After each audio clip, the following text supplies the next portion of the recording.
So you may need your map if you've got it to where you can get to it. I mean, it's not going to be critical, but it just I'll just point out where they are and where they go, kind of thing. I always find that fascinating. I love looking at the maps and charting out where the people are. Why did they go here? Why did they go there? And all that. So I just think that's handy to have. So, but coming to chapter 26, I thought about titling it "Here We Go Again," but then I remembered I already used that title when we talked about the last time when Abraham lied about Sarah being his sister the second time. So in this case, we might say the apple doesn't fall too far from the tree. So this chapter basically, I don't know if you've noticed this, but this chapter basically has two parts. And I had always, when you read through the Bible or you're just reading through a section, and even in preparing your lessons, in reading through this, I focused on the first half of it. With Isaac and Rebekah going back to this place again and what they did. But at least Isaac's lie, that's what we focus on, is Isaac's lie about Rebekah being his sister. At least when Abraham did it, it was a partial truth. When Isaac did it, it was, as we call, just a bold-faced lie, just something that just, you open your mouth and stuff falls out, I don't know if you've ever done that or not, but I have, and it's just like, where'd that come from? Why did I even say that? But as I was studying it, or as I was preparing your lesson, I was more focused on that. And as I read the second half, it was just interesting how many wells were dug. And in my other Bible, the one I keep beside the bed, I was just going down through numbering them. I thought, well, maybe that has something to do with it, the number of wells there were. And they'd go here and they'd dig one. They'd fill it up. And they'd go here and dig one. They'd fill it up. I really didn't know what the importance of that was, but I just noted that it was there. But as I've studied this week, I have really learned something from this second half. Really more so than the first half. Primarily, I think, because I know the first half the most. But I really learned some things from the second half. And to me, it's just as important, if not more so, than the first half. So we'll talk about that as we go along. But this is the only chapter in Genesis that is completely about Isaac. I mean, we've had, all these chapters leading up to here about Abraham, from chapter 12 up to where we are about Abraham. And after this chapter, we'll go back into Esau and Jacob, and then it'll be about Jacob and his family. This is the only chapter that's just completely about Isaac. But even at that, Abraham's name is mentioned, depending on which translation you're using. Abraham's name is mentioned 8 times. Father, as pertaining to Abraham, is mentioned about a half a dozen times.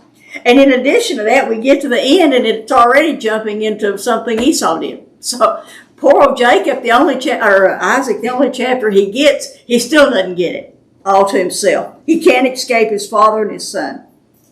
So also we can't keep from comparing Isaac to Abraham and then comparing Isaac to Jacob. And in just looking at their ages, Isaac outlived both Abraham and Jacob. I found that really interesting. He outlived both of them. He lived to be 180, outlived both of them, but yet we have less about him than we do any of the others. In fact, we'll see later on, it may not get to that till the fall, but Isaac is still living when Jacob comes back from Haran with all those sons. Isaac is still living when Joseph is sold into slavery. We don't hear anything about him much, but if you chart out the ages, he's still living at that time. And as we said with Abraham, can you imagine the stories he had to tell to his grandchildren? But he's still there with them. But in describing them, Abraham, that's Joe's phone, bad to the bone. But in describing them, Abraham, Isaac, and Jacob, Alfred Edersheim said, Abraham was a man of faith, Isaac was a man of patience, And Jacob was a man of action. If you just take a snippet to describe their lives. In some cases, we might say Isaac was too patient and Jacob was too quick acting. And there's dangers with both of those. We've talked in the last couple of lessons about positive and negative sides to different attributes and or gifts. We saw it, we questioned it in Laban. What really motivated Laban? Did he know who Abraham was, or was he motivated by the money? What really motivated him? We saw it in Jacob and Esau last week. What caused them to act the way they did? Was it the fact that Isaac loved Esau and Rebekah loved Jacob? Did that have a bearing on how they turned out? Was it their personalities? What was it about? Was there something about their upbringing? But then again, we saw that there were positive and negative attributes to both of those, to the men that they were. And then honestly, at least for me, as I've studied, learning what Scripture has actually said, I mean, when we actually look at the words of Scripture, that word that described Jacob, in the New American Standard was he said he was a peaceful man. King James Version says he was a plain man. I forget what some of the other translations said, but we saw that word actually meant perfect. Not perfect in the sense of being without sin, but perfect in the sense of being complete with his attitude toward God.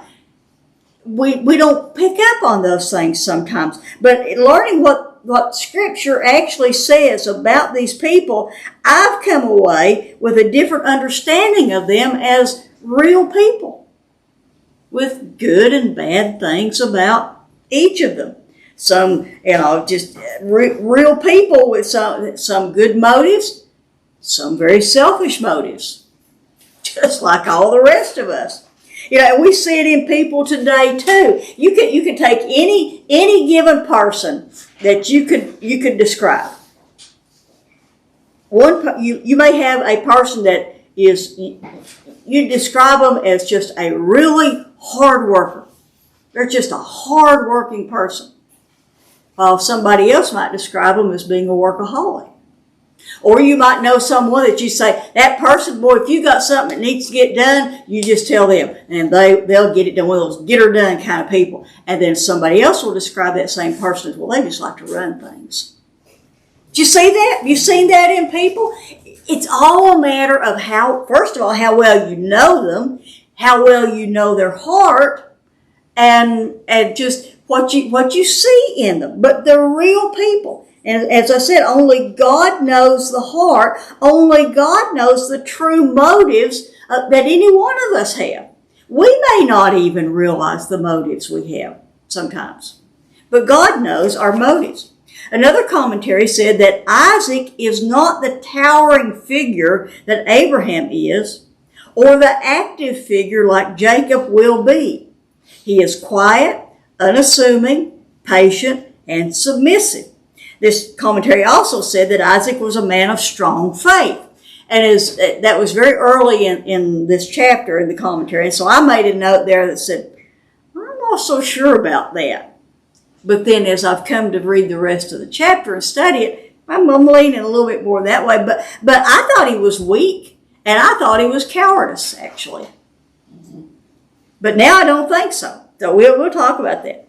But we can't forget that experience at Mount Moriah, where his being submissive served him well. It was exactly what he needed to do. In fact, I've got this other book, Wilmington's Guide to the Bible, described Isaac this way.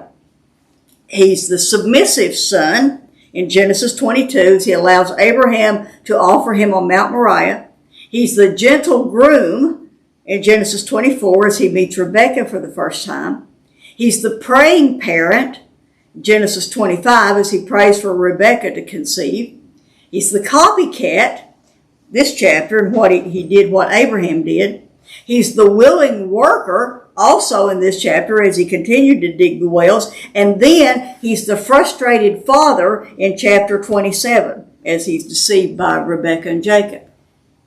So all these different things, we can see all these different things in Isaac in the different situations that he's in. So before we actually get into that, how would you describe Isaac? Before we get into the specifics? I thought he was a coward at the beginning. I've changed my mind. But what do you think about him?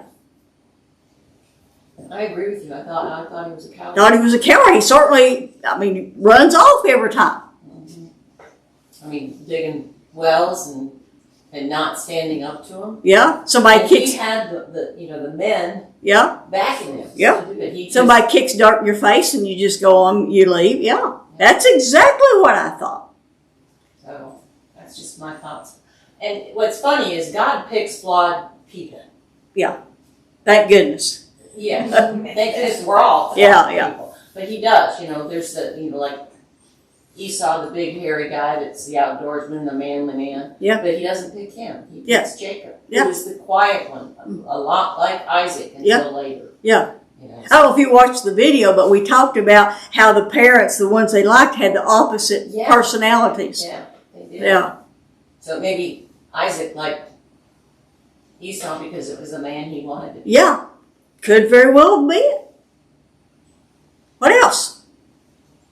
Just wanted to keep peace. Yeah, I just wanted to keep peace. Blessed are the peacemakers. And so, blessed are the peacemakers. And so there's another one of those attributes that we can look at from two different directions. Somebody who just wanted to keep the peace, are they being a coward, or are they being the bigger man? If we don't know his heart, then we don't know. It takes a lot of strength to be weak. It does. It takes a lot of strength to walk away from a fight. Any other thoughts on it?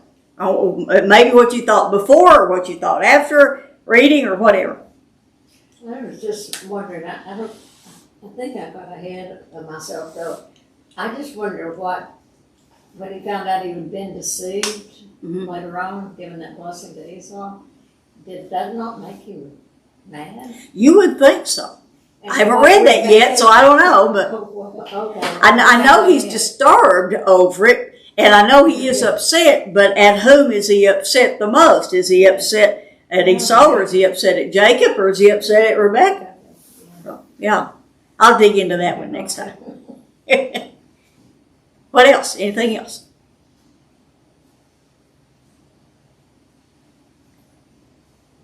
Okay, so first of all, why did God even inspire Moses to include this account in Scripture? Why did the Israelites need to know this? Why do we need to know this? And actually, several of the commentaries either barely touch on this subject. I maybe had a half a page of notes on this whole chapter. Or there are some of them that just skip this chapter entirely. Just go from 25 to 27. So why do we need to know this? We know lots of other things happened in their day-to-day lives that we don't have a record of. So why do we have a record of this? What's important about this chapter that we need to know? Or that the Israelites needed to know? They needed to see that Isaac was faithful, and God chose him because he was faithful. Yeah. Even though he was flawed. Yeah, exactly. I think that's a very important part of it. Other ideas? Other thoughts? One commentary went kind of along with what you said there, Kay. He said, perhaps Moses wanted to share this account to show that it's possible for anyone to fail. And when I read that, I was reminded of Paul's words in 1 Corinthians 19:12, when he says, therefore let him who thinks he stands take heed lest he falls. On the other hand, it's possible for anyone to be used. Yeah, great point. Yeah. Anybody can be. We have such a small amount about him, but God used him in a great and mighty way and reaffirmed the covenant with him. Now, Isaac had seen and heard all the things that his father had gone through. But Warren Wiersbe said each new generation must experience the same tests as previous generations. I mean, don't you wish once you went through it, your kids would never have to? But oh no. They have to go through the same kinds of things. As I said in your lesson, God has no grandchildren. You would hope they'd learn from us, but no. Well, but we do. It's like we study history so that we don't repeat our mistakes. Mm-hmm. And you would think that that's what Moses was wanting the Yeah. Israelites to learn. Yeah. Don't repeat these same mistakes that Abraham and Isaac did. Right. And I think that's the reason that this is here. It's just not to ridicule Isaac or to put him down because he failed too, but as we've said, to be an example to learn from. Oh, and by the way, Warren Wiersbe also said that the events of this chapter took place before Esau and Jacob were born. Now, I don't quite go along with that. We don't know where Jacob and Esau are at this point, but particularly because of those words at the last of the chapter. And if you say, well, there are no chapter and verse breaks, well, that's true, but adding that verses 33 and 34 on to 26 doesn't work either. So it's here for a reason, or it's connected with this for a reason, but I just wanted to throw that out because I know if you're like me, the question was, where are they when all this is going on? And I don't know.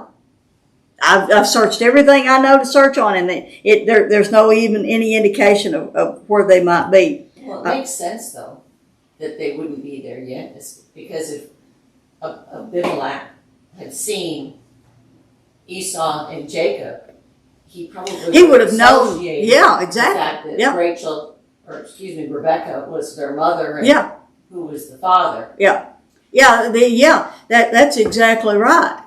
That would have given it away immediately. Right. I think I'll get to it later, but my opinion on it is that just like Abraham and Sarah, when they went there, it doesn't say anything about them having the rest of their entourage with them. And so I think it's just Isaac and Rebekah that went there. We'll talk about that more in a minute. But so the account begins. So you're not saying that chapter 26 happened before 25? No. You're just saying that they weren't physically there? I was just saying they weren't physically there. They were physically somewhere else when this was happening. Yeah, that's what I think. And the commentaries didn't even give that much. It didn't allude to where they might. I mean, it didn't touch on it at all. So that's just my conjecture on it. So verse 1. Now Moses is telling this account. And Moses says, now there was a famine in the land. And then he reminds the Israelites and us, now this is besides the previous famine that had occurred in the days of Abraham. He says, so Isaac went to Gerar to Abimelech, king of the Philistines. Now, some commentaries see verse 1 as being one of those overview or summary statements. And, we've talked about that a lot. We see a lot of that, particularly in Genesis. There will be a statement that lays the groundwork for what is to come, and then it backs up and gives the details. Others see that there was a famine and that Isaac and Rebekah were on their way to Egypt, and the Lord stopped them at Gerar. But that doesn't make a lot of sense. Again, if you look at your map, where they are, this Bir Laharoi, down here where it says Hagar receives the news, that's where they are. If they wanted to go to Egypt, they're a lot closer if they just go west and go to Egypt. But to go to Gerar, they've got to go sort of northeast. So I think it's a summary statement made before they even thought about going to Egypt. So, and let me add this here. There were some commentaries that mentioned the critics. There's always critics. In fact, one of the commentaries that I use, I mean, this is like a commentary like from the 1800s. It talks about the theory that there were like 3 or 4 different writers of Genesis, and it goes into that every time, and I just sort of skip over that. But some of the commentaries mention that critics say that this is the same incident that took place in chapter 20. It's just given different names. That's not true. This is a completely different incident. And we'll notice the differences as we go along. It's like in Jesus' day, in the New Testament, we have Jesus turning over the tables of the money changers twice. Once at the beginning of his ministry, once at the end of his ministry. And the feeding of the multitude. There are 2 of them. There's a feeding of the 5,000 and a feeding of the 4,000. And if you read the details of those, it's plain that they are different incidents. It's not a retelling of anything, because the details around the feeding of the multitude, the feeding of the 5,000, we know takes place in the spring, because it says that it was near Passover, and Jesus had them sit on the grass. The feeding of the 4,000, the second multitude, is in a different location. It's at a different time of the year, and has them sit on the ground. So there's details, or dirt is the word. So there are different times of the year. So there's clearly 2 different events there. So there's clearly, as we look at the details as we go along, these are clearly different events or different incidences. But one commentary put it this way. He said, similar characters under similar circumstances in a given age are likely to have similar experiences. The things will happen that will be similar. So when the famine occurred, and likely Isaac has never seen a famine to this degree before. Because Moses reminds us this was besides the famine that happened in the days of Abraham. So this is a great famine, and like I said, Isaac had probably never seen one like this. And so he's got all these herds and herdsmen and people that he's responsible for feeding. And so he looks around for what am I supposed to do in this? And Egypt seemed to be the logical choice. I mean, the Nile kept the area watered and fertile, and when that famine does happen later in toward the end of the book of Genesis, when Joseph is there, he sees the 7 good years and the 7 lean years. That famine was so severe that it affected the entire known world. At other times, there may have been pockets of famine. Egypt would always be a place where it would be the last place to experience famine. So you could always go there until it was as bad as it could be. So that's his first idea, is to go to Egypt. And so verse 2 says, and the Lord appeared. Now this is the first time we read about the Lord. And notice it's the Lord. It's the covenant God, it's Yahweh. The Lord appeared to Isaac and said, do not go down to Egypt. Stay in the land of which I shall tell you. Now Isaac had heard the voice of the Lord at Mount Moriah. We don't know how old he was at that time, but likely at least a young man. And so when the Lord spoke to Abraham, don't sacrifice him, Isaac heard the voice of the Lord. So now the Lord has appeared, as far as we know, for the first time to Isaac and said, don't go to there. So he says, stay in the land of which I will tell you. And that's very similar words that the Lord spoke to Abraham when he called him. He said, go to the land of which I will show you. Now the word stay in the land, is also translated as dwell in the King James Version. And it means to make your home there. And we've seen this word a lot. It's of course, it's a different word, Hebrew and Greek, from the Old and the New Testament. But the words that are used for dwell mean the same thing. And it means, as we've often said, to settle down and be at home. In Revelation, when we read about the people who dwell on the earth, it's those this earth is their home. And as believers, we say, this world is not my home.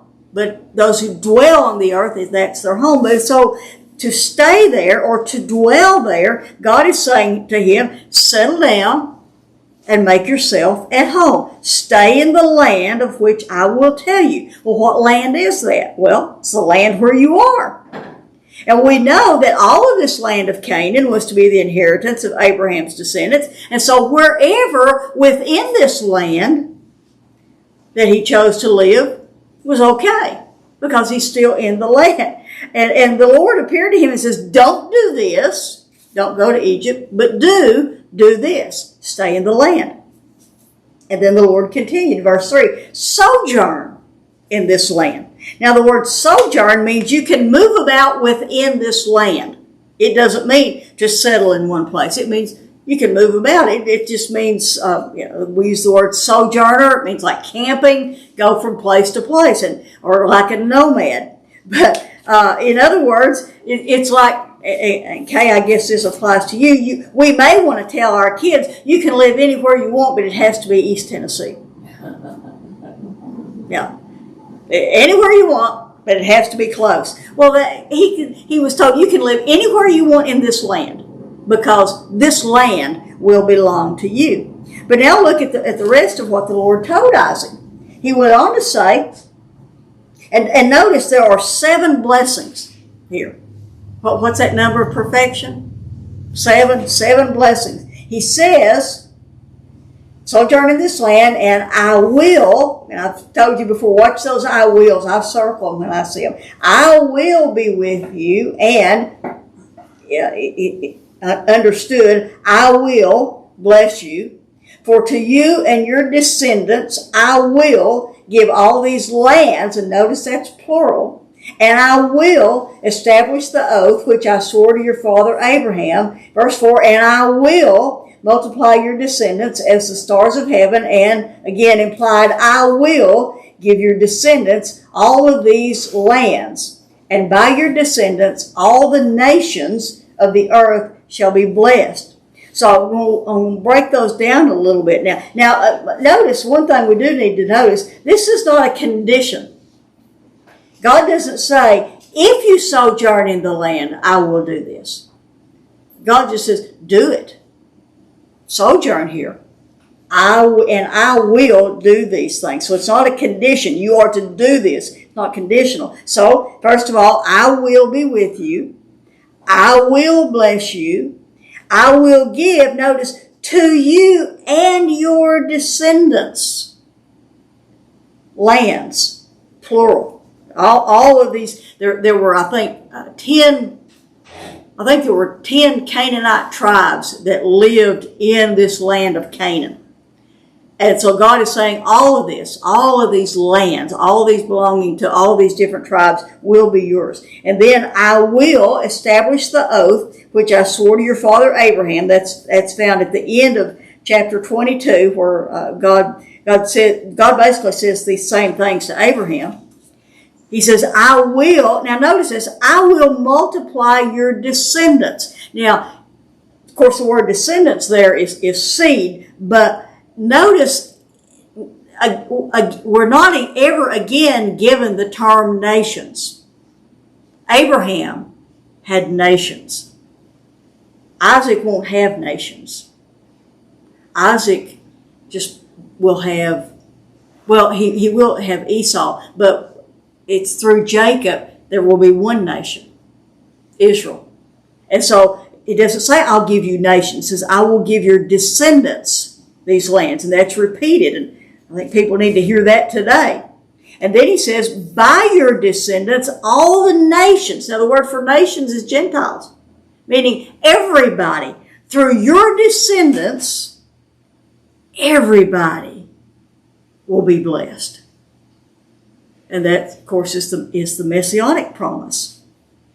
So why? Why is God going to do this? Verse 5, because Abraham obeyed me and kept my charge, my commandments, my statutes, and my laws. Now, Henry Morris indicated that maybe Isaac hadn't been so faithful. That's why he said, well, Abraham did all this. Abraham obeyed me in everything. Now you need to obey me too.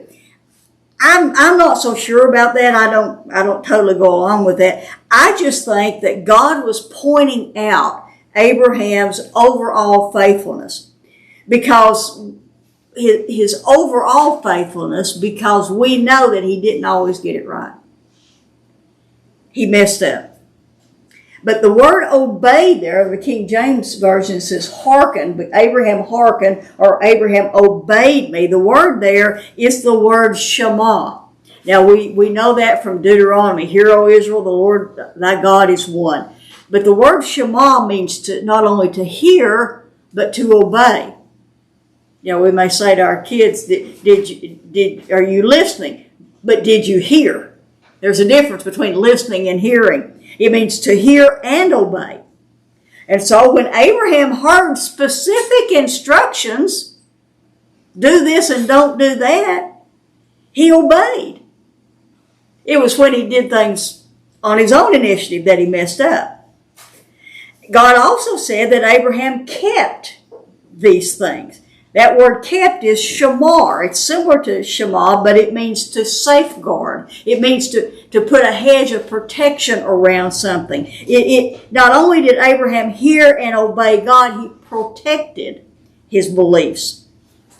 And then we see four things listed that Abraham did. Now these four are similar, and I was reading that, I thought there's got to be a difference in them in order, because he gave these four things. Well, in the NIV, there's only three of them. There are only three listed. They're worded a little bit differently. But these four things are so similar, but they have to be some difference or they wouldn't be listed this way. And so I began studying on these four words. And these things are charge. He obeyed my charge, my commandments, my statutes, and my laws.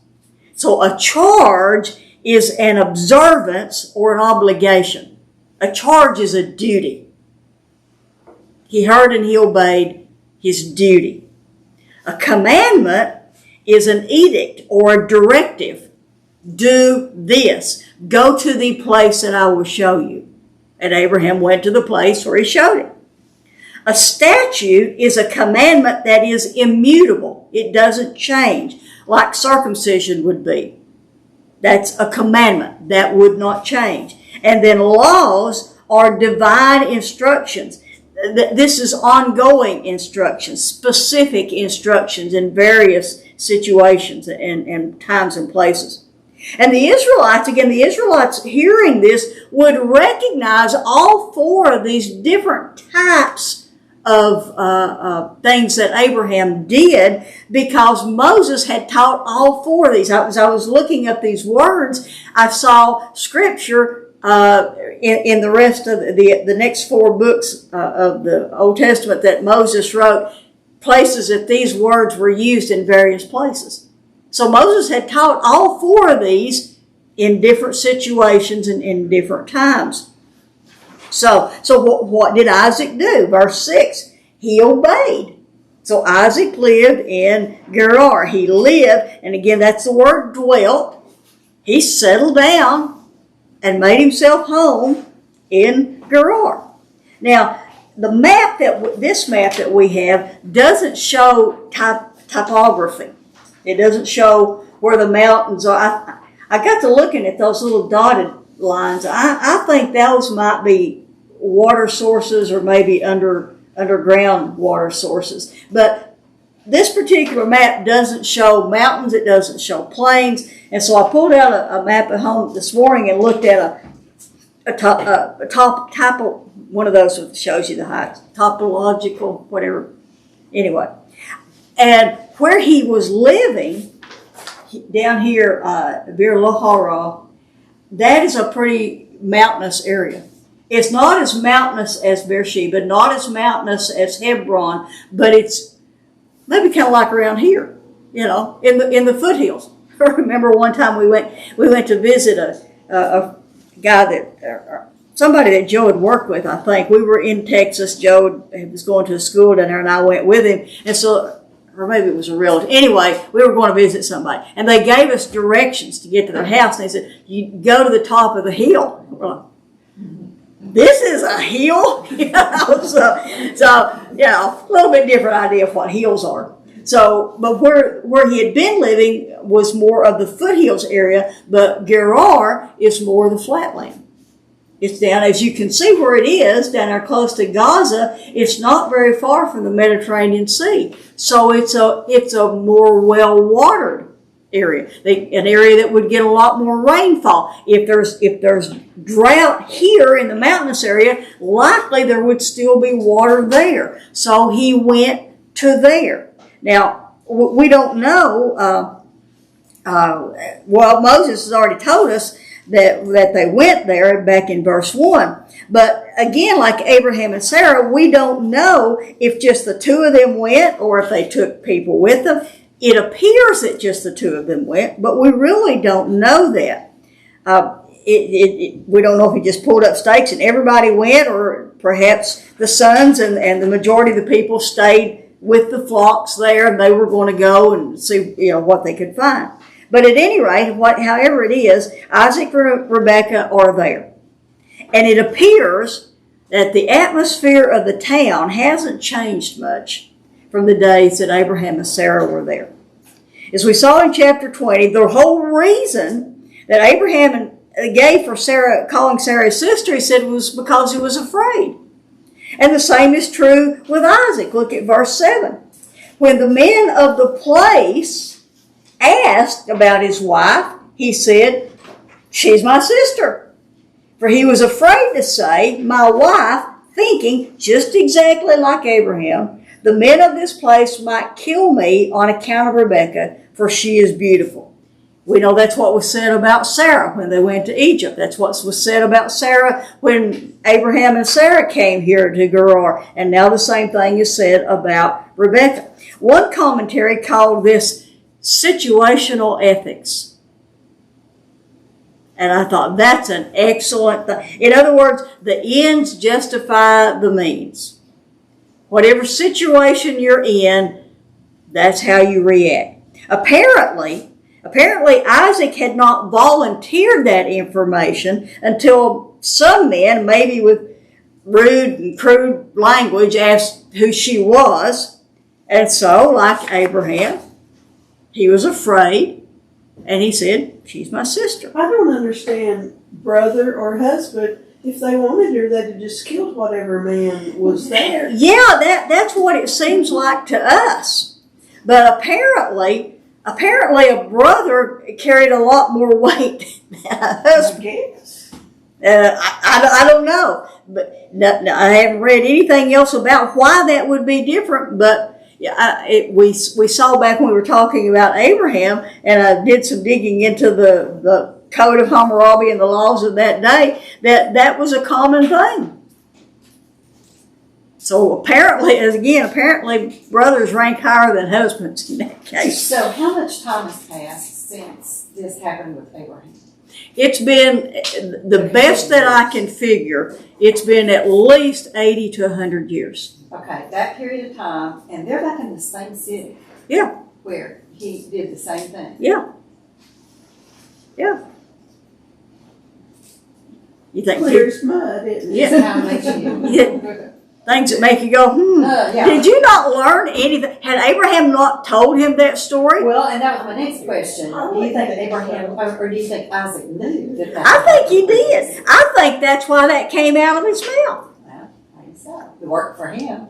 It worked for him. So Yeah, but remember he was rebuked, Abraham. he was rebuked. And I know what you're saying, because it's like, I don't know if Abraham, because he was rebuked, I don't know if he would have said anything to his kids. I mean, who tells their kids what trouble they got into when they were there?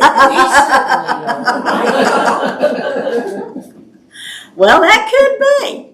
But I just thought that he probably did. I thought he may, shared those things, and because he did, that's why it came out of his mouth. It just, first thing popped into his mind. She's my sister. But it might be the other thing that brothers have more weight than.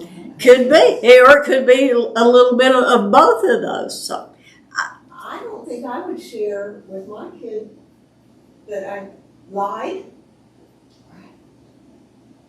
yeah, maybe. Because I certainly won't tell my kid anything that I did. Maybe he'll watch the video and say, Mom, what did you do? So I don't know. In an identical situation, Isaac did an identical thing. Only in Isaac's case, it is, as we said, a complete lie. At least Abraham had sort of an excuse. Isaac doesn't have an excuse at all. But he panicked and said, he panicked. Dad and home tried too. Yeah, and that's it. He panicked. I think that's exactly what it was. Sometimes when you panic, stuff just comes out of your mouth that you had no intention of saying. We got some giggles back there. Maybe we got some stories. So. But as we said, this is an entirely different incident than the one in chapter 20. The details are different. We know it's a different story. First of all, Rebekah isn't taken into Abimelech's harem. There is no word of that. There is no mention of that. Apparently, it's just some men of the place saw her and thought she was beautiful. And so that's what Isaac said. There was, apparently after that was all was okay. Well, okay, then you'll take care. I can't right here. But apparently, as I said, nobody bothered them after that. They were left alone to live as they pleased. And for a good while, too. Because verse 8 tells us, now it came about when he had been there a long time. Now that phrase, a long time, is the Hebrew words for lengthened days. We don't know how many days. We don't know how long he'd been there. But they had been there for a long time. So after they'd been there for a long time, that Abimelech, king of the Philistines, looked out through a window and saw, and behold, or looky here, this is shocking, Isaac was caressing his wife, Rebekah. That's another one of those lessons that we can keep it PG. But this is an entirely different situation. The word caressing that is in the New American Standard and in the King James, the word there is sporting. It's the same word that is used, translated as laughing in other places. In chapter 18, it's the same word that translates as mocking in chapter 21. As we said then, as we were looking at that word then, it's the context that determines the use of the word. You take the word running, for instance. The refrigerator is running. The water is running. The little boy is running. Same word, but depends on the context of how the word is used. The context determines the definition. The way that I saw this, with that word sporting or the word laughing, is, as husbands and wives, sometimes there are jokes you tell one another, things you just can't tell everybody. There are things that are funny that you just can't share anywhere else. That they're private jokes or private thoughts that you just can't share anywhere else. But whatever it was that they were actually doing, it was obvious that they were not brother and sister. But they were out in public. Well, no, not necessarily. They weren't. They didn't think they were in public. From the way that it reads, Abimelech looked out through a window and saw them. From their vantage point, there wasn't anybody around. But from where Abimelech, now we don't know if Abimelech had been suspicious from the beginning, or if he had been suspicious, he may have been watching them to see how they acted when they were in private. Or we don't know if the palace where he was on a higher elevation, which they usually were, and from his vantage point, like you remember the story of David and Bathsheba. Bathsheba thinks nobody is around. It's the time of the day when she should be able to have privacy and bathing. She has no thought that the king might be out walking on his balcony at that time of day. So they think nobody's around. We don't know if Abimelech just happens to see them or if he's been watching for this. But at any rate, they're caught. They're caught. And think about this. What's that? It's got binoculars like Jimmy Stewart. Yeah. But, think about this. Sometimes getting caught is God's mercy. As I was working on this the other night, I was reminded, Joe loves to watch Blue Bloods on Wednesdays if he happens to be in the house if it's raining or whatever. And there was this one episode where this little boy, I don't know, maybe 8 or 9 years old, had stolen a toaster from somebody's apartment because his mother wanted a toaster for her birthday. And so he got caught, by the two of the main characters. And of course they didn't haul him off. They took the toaster back and, turned out good. But think about when you get caught like that, what a blessing that was. Of course, just a program, but the thought was to keep him from getting into worse trouble. The same thing with Isaac and Rebekah. They were caught, but they would have been caught anyway, eventually. And so I believe it was in God's mercy that they were caught. But at any rate, Abimelech summoned Isaac and took him to task. It's just like with Abraham. An unbeliever or a pagan rebuked a believer. And how horrible that is. But Isaac gave the same excuse as Abraham did. Verse 9. Then Abimelech called Isaac and said, "Behold, certainly she is your wife. How then did you say she is my sister?" And Isaac said to him, "Because I said in my heart," this was the indication, "lest I die on account of her." Now, first of all, is this the same Abimelech that was there when Abraham was there? Probably not. The only thing I could think of was, given that Isaac will live to be 180, and this is about 100 years, 80 to 100 years later, if the Abimelech then was a very young king, it could possibly be the same one. It could possibly be why he didn't take her into his harem to start with, because he's over 100 years old. We don't know that, but my thinking on that is that it's not the same man, or it could have been the son or the grandson of that Abimelech is not a name; it's a title, just like Pharaoh is a title. So it could have been the son or the grandson of that original Abimelech that we read about in chapter 20. And if so, he may have heard those stories, because look at what he says in verse 10. And Abimelech said, "What is this you have done to us?" If he knew what happened the last time with Abraham, I don't even know if he knows that Isaac's Abraham's son. But at any rate, what is this you have done to us? One of the people might easily have lain with your wife, and you would have brought guilt upon us, maybe like what happened the last time. But here are some other differences in these events. In Egypt, Pharaoh, you remember, gave Abraham gifts and servants when he took Sarah into his harem. In chapter 20, Abimelech gave Abraham and Sarah gifts after Abraham prayed for them. But now, look at what happens in verse 11. Nobody gets any gifts this time. Verse 11, so Abimelech charged all the people, saying, "He who touches this man or his wife shall surely be put to death." He doesn't do anything to Isaac. He doesn't do anything to Rebekah. He warns the people, don't touch them. If you do, you will be put to death. He just warns everybody else not to do anything to him. That is, he doesn't do anything yet. So any thoughts or comments on this or questions before we go on? Why didn't he say don't touch them, when they first got there?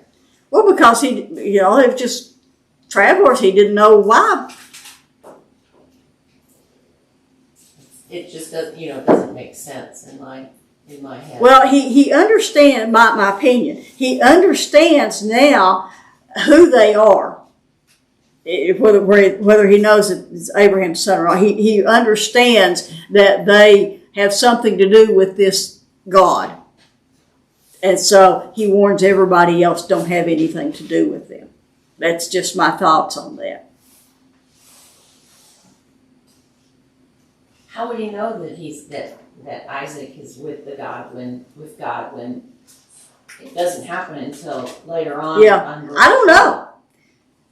I'm sorry, I'm just asking. No, that's fine. Maybe it was just sheer numbers.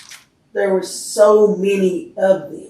Well, it could have been. Now, we don't hear about there being large numbers until a little later, maybe as the others join them. But I don't know. Those are just, I'm like you. There are some of these details, like where was Jacob and Esau when all this was going on. Some of these details that I really would like to know the answers to, but I don't know. Well, maybe you're saying that he didn't do anything to him, but maybe then he did. He told these people, he told all the people around him, don't have anything to do with them. Well, it's true. Well, so now, who do you talk to? Who are Right. your friends? Right. Who are, you know. Yeah. Nobody You're had isolated. anything to do with you. Mm-hmm. So he did do something to him, and yet he didn't. Yeah. Does that make sense? Yeah, great. Yeah. That's a good observation of that. That's exactly what's going on here. Isolated is a good way. You isolated them. Yeah, you isolated them. Yeah, God was taking care of them. Again, yeah. The isolation we can see as God's protection. Yeah, exactly. That's not what my Bible says. It says, whoever harms this man or his wife will certainly die. It doesn't say not to. Well, I mean, wouldn't that be warning enough, though? I'm not going to talk to anybody. Messing with these If people. you harm them, it Oh, doesn't. harm them. I'm sorry. Okay. I'm sorry. I missed that detail. And mine says, he who touches this man away. Me too. Mine says touch. Mine says molest. Whoa. Okay. So that doesn't mean that they can't speak to them and I don't. Yeah, that's true. But that certainly would make me steer clear.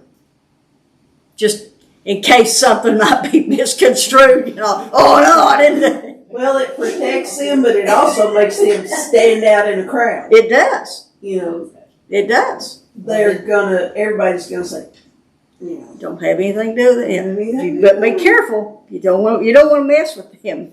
In other words, so. Yeah, so many of these that we wish we had more detail, and we wish we had more of the whys. But apparently, Isaac and Rebekah stayed where they were.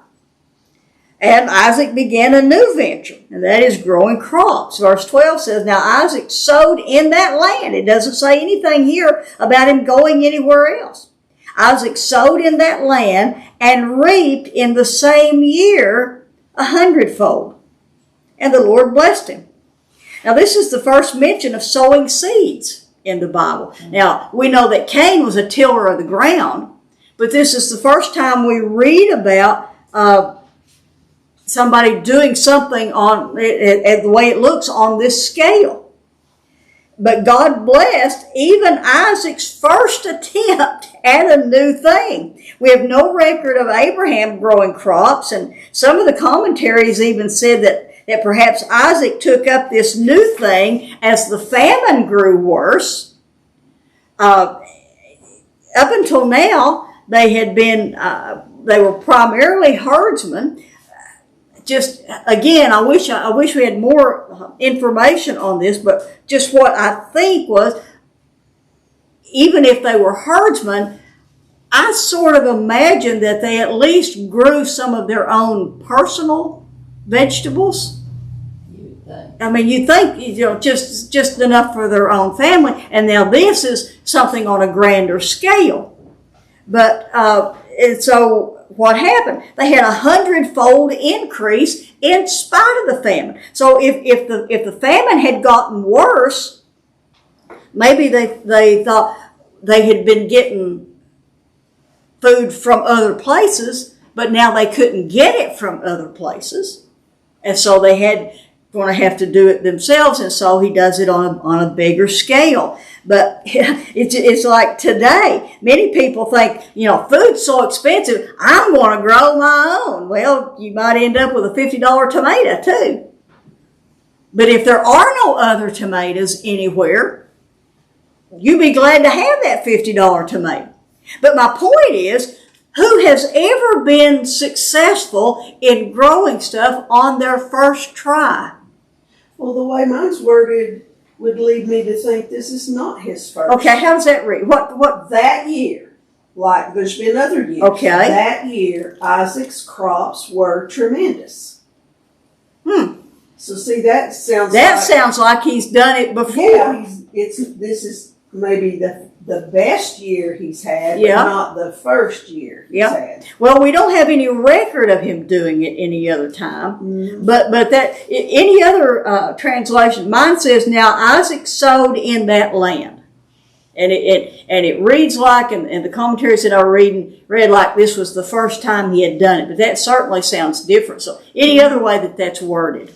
Mine's the same, and in that year he reaped 100 times. That's what mine says, in that year. So verse 12 starts that way? No, Isaac sowed seed in that land, and in that year he reaped 100 times what was sown.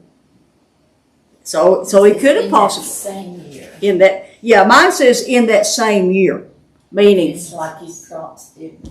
He sowed, and in that same year it was, and that's what made me think about somebody who's decided to grow a garden for the first time. They have absolutely no experience in it, know nothing about it. You may get some things, but you certainly are not going to usually not get a huge crop the first time. But for him, in that same year, when he sowed it, in that same year he got that much. So it's the way that it's worded. How the King James and New American Standard are more word for word translations, as others are thought for thought. But the thought would be there for me to use that wording. But at any rate, whatever it was, when he sowed, whether it's his first time or not, he reaped 100-fold, 100 times more than he planted. I'm going to find my place here. And the Lord blessed him. Second, so first of all, God blessed Isaac in 3 ways. First, he blessed him in the produce. Second, God blessed him in personal greatness. Verse 13 says, and the man, speaking of Isaac, became rich and continued to grow richer until he became very wealthy. Or that word wealthy there can mean the same thing as rich. So he became rich, he continued to grow richer, and then he got even more rich. So he blessed him in personal greatness. And third, God blessed him in possessions. Verse 14, for he had possessions of flocks and herds and a great household. So apparently, if all of his family was not with him, his herdsmen and so forth were not with him when he went there originally, they are there now. Because you can easily see that he's got all of these possessions, all of these flocks, all of these herds, and all of these people. So a great household, flocks and herds. In the possessions came in 2 categories, flocks and herds, in other words, livestock, and in a great household, that would be in people. So how did the Philistines respond? They were jealous. Mine says so that the Philistines envied him, or they were jealous of him. And so then look at what they did. They sabotaged his wells, plural, wells. Now all the wells, verse 15, now all the wells which his father, speaking of Abraham, which his father's servants had dug in the days of Abraham, his father, the Philistines stopped up by filling them with earth. They sabotaged all of his wells. They filled them full of dirt. So there is internal rage, envy, that manifests itself in external actions, sabotage. So now what did the king do? Then Abimelech, verse 16, then Abimelech said to Isaac, go away. Now that's a very intensive word there. It literally means he drove him away. He doesn't say it'd be a good idea if you leave. He just says, leave. He drove him away. He said to Isaac, go away from us, for you are too powerful for us. And this is what I want us to focus on. The King James Version says, and Abimelech said to Isaac, go away from us, for you are mightier than we are. And as the New American Standard, the NIV says, you have become too powerful for us. So perhaps the Israelites, hearing this history now, remembered their own history. The same thing had happened to them. When the Israelites came down into Egypt during the famine and they stayed there all of those years, Exodus chapter 1 tells us, and there arose a Pharaoh in Egypt who knew not Joseph. Now, that can either mean he didn't know who Joseph was, or it can mean he didn't know and he didn't care.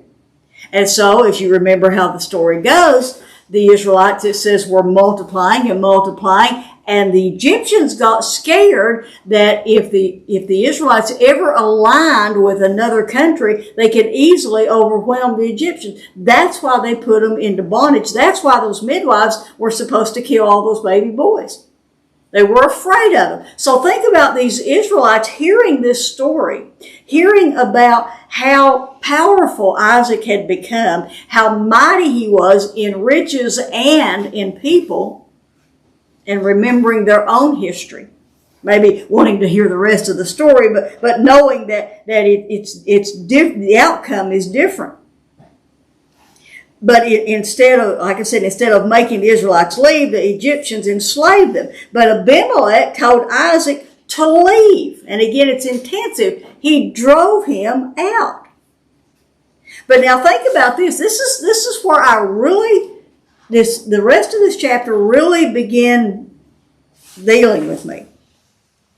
If Isaac and his men were mightier or too powerful for the Philistines, why did he leave? Why did he just say, no way, Jose, I'm not going anywhere. I'm not going anywhere and you can't make me. So, was Isaac keeping the peace? Was he trying to be a peaceful man? Or was he taking the path of least resistance? Was he cowardice? What do you think? Well, the Lord said, do not go down to Egypt. Yeah. And he said, stay in the land which I shall tell you. Mm-hmm. So maybe he hasn't told him yet what land he's supposed to go to.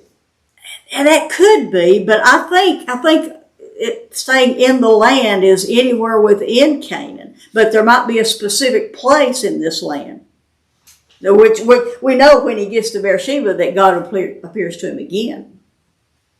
That's just my thought. Maybe, he never intended to stay there in the first place. So the fact that Abimelech drove him out didn't bother him. Right. That's okay. I wasn't planning on staying here anyway. Could be. I always thought he was, and reading over it everywhere he goes, and this happens, I always thought he was just being a coward. But the more I thought about it, that he's got this many people and he's got this many resources that he could easily fight back, that he must have chosen. He showed his faith to be a lot stronger than what we think. Yeah, that's what really began to God's hit already me. said I'm going to have it. Yeah. It's going to be mine. It's going to be my descendant. So, Yeah, it could very well be, but that just kept, I had never looked at this in that way before. And as I said, as I began studying this deeper, I was intrigued by the number of wells that they dug, and I didn't think much about it. But now I see the significance in the whole picture. So I'm going to read over this and stop me if you have comments or questions, 17 through 21. And so Isaac departed from there and camped in the valley of Gerar. So now he's out from the city, and it's a little hillier, you might say, going toward Beersheba, but he's still in the valley there, so it's still a well-watered area where he's at. And it said, and he settled there. He dwelt there, so he stayed there a little while. So then, verse 18, Isaac dug again, or his servants dug again, the wells of water which had been dug in the days of his father Abraham. Abraham has been through there. These are established wells. They're not like they're looking for water and don't know where it's at. These are established wells, and they reopened them, for, it says, the Philistines had stopped them up after the death of Abraham. Well, that tells us that Abimelech likely knew that Isaac was his son. And then it goes on, and he gave them, this is Isaac, gave these wells the same names which his father had given him. But when Isaac's servants dug in the valley, this new area, there was a well, it says, of flowing water. Your translation might say living water. This was more like an artesian well. This was moving water. Anytime you see the word living water, it's water that's moving, not stationary water. It's like a creek. It's moving. So verse 20, the herdsman. This doesn't say it's the Philistines, it's the herdsman. Just like it was back in chapter 20. No, I believe it was chapter 21, I believe it was, where that Abimelech came out. And he said, I had no idea they were doing this to you. But verse 20, the herdsman of Gerar quarreled with the herdsman of Isaac, saying, this water is ours. So Isaac named the well Esek, or which means contention, because they contended with him. So they went to another place. They dug another well, and they quarreled over it too. So he named it Sitnah. That means enmity. And by the way, I read in one commentary that this word Sitnah means adversary, and it's from the same root word that we get the adversary, which is described as Satan, but it's adversary. So verse 22, and he moved away from there, and dug another well. And they did not quarrel over it this time. Let me find my place so I don't get ahead of myself here. Okay, so let's start at 21. So, before we go into 22, have you ever been in a situation where rather than cause a conflict, you simply walked away? Oh, yeah. I think every one of us have. In Isaac's case, as we've seen, it happened several times. And then finally, in verse 22, they dug yet another well, but this time there's no conflict. They moved away from there and dug another well, and they did not quarrel over it, so he named it Rehoboth. And at last they found the place where God wanted them to be. And the result was, and he said, at last, the Lord has made room for us, and we shall be fruitful in the land. So here's what I saw in this passage. Although Isaac was mightier than the Philistines, he chose to walk away rather than fight. And then finally, God put him in the place, as Kay said, where he was to be, where he wanted him, and Isaac knew it, and Isaac said, we shall be fruitful in the land. It's a wonderful thing to be where you know that you're where God wants you to be. And here's another one of those things that I wished I could have found an answer to. In verse 23 says, then he went up from there to Beersheba. Well, if that's where he's supposed to be and he's going to be fruitful there, why did he go somewhere else? I don't know, unless that maybe a more detailed map would show. Maybe by that time he's very close to Beersheba, where that other well was that Abraham dug. I don't know. I couldn't find an answer to that, but I just thought, I really want to know why it says he went somewhere else. I'm not sure why he left there or why he went to Beersheba. I don't know if it was close to where he was. Nothing I read commented on it, except one commentary did say that by now the famine was over. I don't know where he got that from. I didn't see that anywhere else. I don't see it in the scripture, but that's what he said. But anyway, Beersheba is the place where Abraham lived after coming back from Mount Moriah. This place is almost, personal opinion, I would almost say that this place is as special to Abraham as Hebron was. because this is where he lived when he came back from Moriah. This is the place where Isaac would have lived as a young man coming back from Mount Moriah. So it may be a very special place to him. And look what happened for Isaac when he moved there. Verse 24. Then the Lord appeared to him a second time. That same night. And the Lord appeared to him that same night. That night that he got there, the Lord appeared to him. And he brought Isaac encouragement. And notice what the Lord said this time. He said, I am the God of your father Abraham. Present tense. You know, we said last time that, last chapter, that it said Abraham was gathered to his people, and that was a picture of eternal life. So he says, I am the God of your father Abraham, present tense. And God adds, do not fear. Why? For I am with you. Back in verse 3, God said, I will be with you. And now God says, do not fear, for I am with you. And then God repeats the promise from earlier. I will bless you and multiply your descendants. Why? Again, for the sake of or because of my servant Abraham. And then this is the only place in Scripture that Abraham is called God's servant. Now, he's called the friend of God in several places in Scripture. But this is the only place that he's called my servant. And so now look at how Isaac responded. He did 4 things. Well, actually, he did 5 things. One is expected. So, first of all, he built an altar.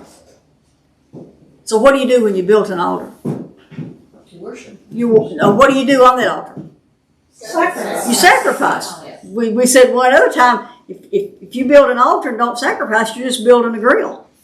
Yeah. So he built an altar, and so we know because of that he sacrificed something. So there's 2 things that he did. Number 3, he called on the name of the Lord.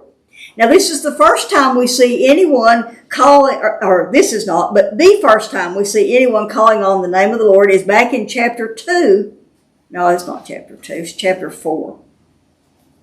Chapter 4, verse 26, when Seth's son is born, the Adam and Eve's grandson, and it says, and then they began to call on the name of the Lord. That's a picture of public worship. When Seth's son is born, they begin public worship. Now, there had probably been private worship up until this time. Now there's public worship. So he built an altar, and he sacrificed, and he worshiped. Then number 4, he pitched his tent there. He's going to stay there. And then number 5, his servant set about digging another well. Now it says, and there Isaac's servants dug a well. And we don't see it in our English translations, but that's a different word than all the other times that a well's been dug. All the other times that they've dug a well, basically what they've done is redug wells. They've cleaned out wells. They knew there was water there and they cleaned them out. This time, apparently they're setting out to dig an entirely new well. They're searching for it. The word used here is a word that means to search for. So they're digging another well. And as they're digging this other well, something else happened. So he looks up in verse 26, and here comes trouble. Then Abimelech came to him from Gerar, and he's got people with him. He's got his advisor, Asenath, and Phicol, the commander of his army. And again, these are probably titles because Abimelech and Phicol are the same names that are used in chapter 20. So then, this time though, Isaac doesn't leave. This time, Isaac stands his ground. Why? Because he knows he's where he's supposed to be. So verses 26 through 29. Then Abimelech came to him from Gerar with his advisor Athaniah, and Phicol, the commander of the army. And Isaac said to them, why have you come to see me since you hate me? I mean, what are you doing here? And you have sent me away. You drove me away. So now, what are you doing coming here? And they said, we see plainly that the Lord has been with you. Just like they said to Abraham, the Lord is with you. And so we said, We know what side our bread's buttered on. Let there be an oath between us, even between you and us. And let us make, or the word there is actually cut, as we've seen in covenants before, let us cut a covenant with you. Now, it doesn't give us the details, but we know all the way back from chapter 15 how a covenant is cut. Take the animals and you cut them in two, and both of you go through the animals. And so he says, let us do that. In verse 29, let's do that so that you will do us no harm. And you can see him holding up, just as we have not touched you, and we've done nothing to you, we've done nothing but good. Yeah, right. We have sent you away in peace. I don't think Isaac was seeing it that way. But they repeat, you are now the blessed of the Lord. They're all about making peace now. God's with you. We can see that. We certainly don't want to mess with you now. And so this is where I thought of Proverbs 16, verse 7. I put that in your lesson, but I didn't have room to put verse, so I didn't write it out. But if you look that up, it says, when a man's ways are pleasing to the Lord, he makes even his enemies to be at peace with him. So Abimelech was saying, we understand now that the Lord is with you. We want to be on your side. So not only was Isaac mightier than the Philistines, as we saw before, he's got more people, more troops, more money, everything. But now he sees that the Lord is with him. Numbers don't matter when the Lord is with you. But still, the world sees numbers and the results. And so they cut this covenant. And in the morning, verse 30, they made a feast, and they ate and they drank. And in the morning, they rose early and exchanged oaths. They vowed to one another. Then Isaac sent them away, and this is not drove them away. This is sent them away, and they departed from him in peace. And then on the same day, it came about on that same day that Isaac's servants came in and told him about the well which they'd been digging back there in verse 25. We found water. So, and he called it Sheba. Therefore, the name of the city is Beersheba. That's where it got its name to this day.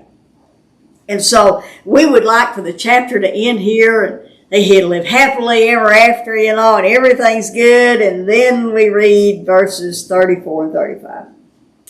And when Esau was 40 years old, that means Isaac's 100 at that point. So we don't know if this takes place immediately after that or shortly after that, but at any rate, Esau is 40, Isaac is 100. When Esau was 40 years old, he married Judith, the daughter of Beri the Hittite, and he also married Basemath, the daughter of Elon the Hittite. Both Canaanite women, both in your face to his parents. And verse 35 gives us the same indication that the end of chapter 25 did when it said, thus Esau despised his birthright. And here it says, and they, these Canaanite wives, brought grief both to Isaac and to Rebekah. We don't know why this is here, except to say that this is yet another example of Esau's disdain for the covenant and for the things of the Lord, the spiritual things. And again, we see Isaac and Rebekah's faith continuing to be tested.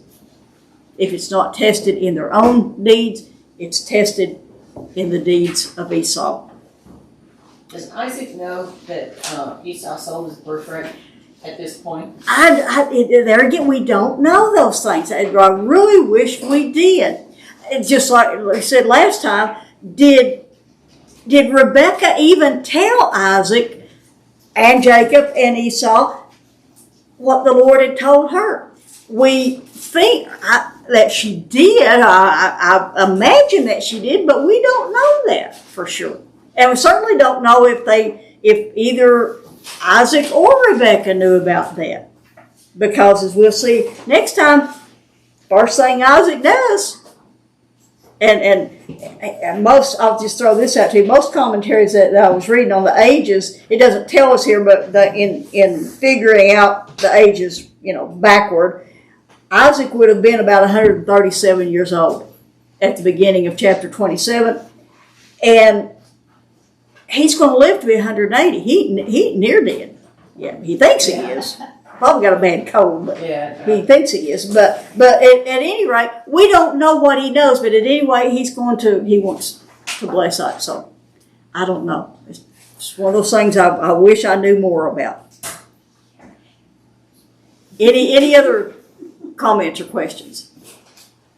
I couldn't figure out why the Philistines would want to fill in any wells if they had herds. Yeah. So it had to come from the king, who was probably. Well, it may have come from the king, or it may have been one of those things, where we say, cut off your nose to spite your face. Well, they did. They certainly did, because they needed the water, but, Was that land where the wells were, did it still belong to Abraham? None of it belongs to Abraham. The only thing Abraham owned was that grave plot. Well, yeah. Abraham He bought that. Yeah. But the land. God promised him the land, but he doesn't own any of it. Now, he's been all over most of this southern part. As he comes in the first time, he stops at Bethel and then Ai. But all the rest of his time, he's been in this southern part. And he's dug wells everywhere. And he's lived in a lot of different places. I always think of that movie, Open Range, where it's just, you just take your cattle and stuff anywhere you want to go. But he didn't own any of it. Well, Lane's right. Why in the world did they plug up all those wells? Yeah, because it's dry as toast there. Yeah. That's the worst thing in the world to do. Yeah, you would think. But people don't always act rational when they have an enemy. When they have an enemy. Anything else?